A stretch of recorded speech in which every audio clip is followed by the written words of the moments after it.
pussy. Whoa, whoa, whoa, whoa. Y'all probably sick of that, but I can't help it. It's just been in my head. Okay, so this week I was thinking about different things, different practices that we had in the church.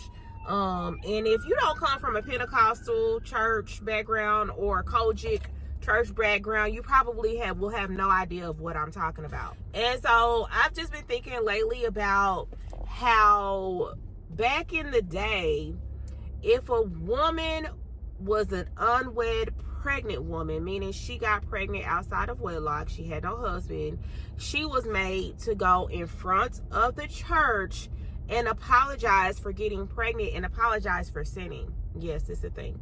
I was just thinking about that this week and how toxic that was and how embarrassing that had to have been for these women. I remember seeing stuff like this in the church growing up, and I didn't even understand it.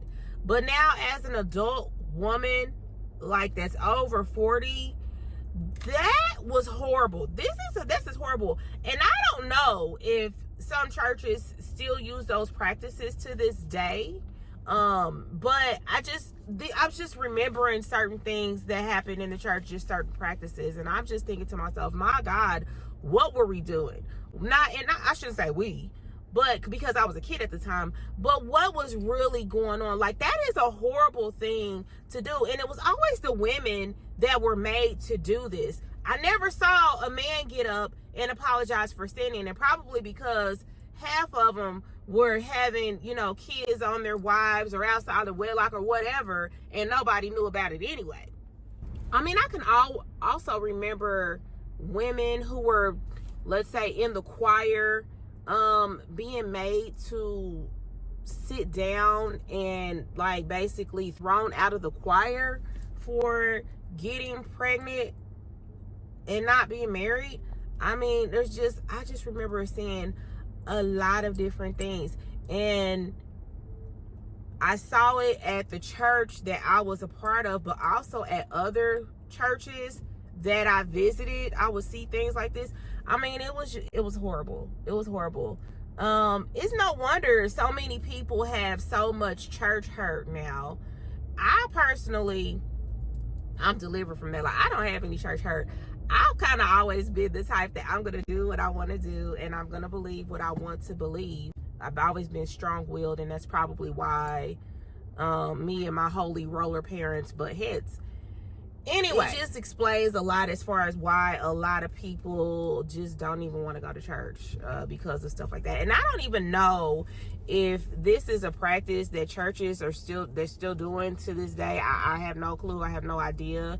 I know that the churches that I grew up in, they're not doing that. Even though I don't attend those churches, they're not doing that these days. But if you're still in church, like as far as Pentecostal and Kojic, are the churches still doing this? If you know anything about the Kojic and Pentecostal church, you know that those churches, like, we practice holiness, and those churches were the churches was like, okay, you can't do this. If you do this, then you're not practicing holiness, because the whole idea was to live as Christ. Even though living as Christ, it was a whole bunch of stuff that we were told we needed to do and not do that wasn't even in the Bible. For example, getting up in front of people, telling everybody in the whole church that you're sinning because you're pregnant. That's not in the Bible. I'm just curious as to if these practices, people are still doing these things. The Baptist church, we used to always talk about how they didn't practice holiness, because if we went to a Baptist church, we always saw them outside of their church smoking cigarettes and stuff like that. And as far as being Kojic, Pentecostal, you saved, you're not supposed to smoke any cigarettes, baby. You don't smoke no cigarettes. You don't do no drinking. You don't have premarital sex. You're not supposed to do none of that stuff. Like, all of that is a sin that will dang near send you to hell. So I'm just curious as to if these things are still happening. That was just a little bit of my story time. I'm telling you, I am a PK, meaning pastor's daughter. My daddy is a pastor. He's not a preacher, he's a pastor. And that's all I know, because it's been like that since I was born.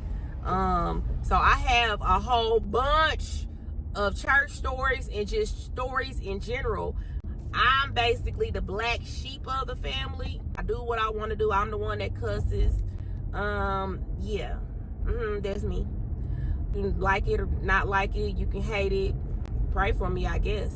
Yeah, I've been through a lot. And I've seen a lot. And I have some very, very interesting stories that I can tell my daughter and my grandkids. They gonna be like, oh my God, you did that. Yeah, I did. I've done a whole bunch of stuff. Gonna have some very serious story times. But anyway, I just wanted to get on here and make this video and see if we are ready to have these type of conversations. Because it seems like nobody remembers it. That's how I feel. I feel like nobody remembers that. Because nobody talks about it anymore. It's just like everybody acts like, oh yeah, that didn't happen. No, it happened. It happened. Let me know in the comment section if you grew up Kojic or Pentecostal and you remember that kind of stuff happening in the church. All right. Y'all be safe and be blessed.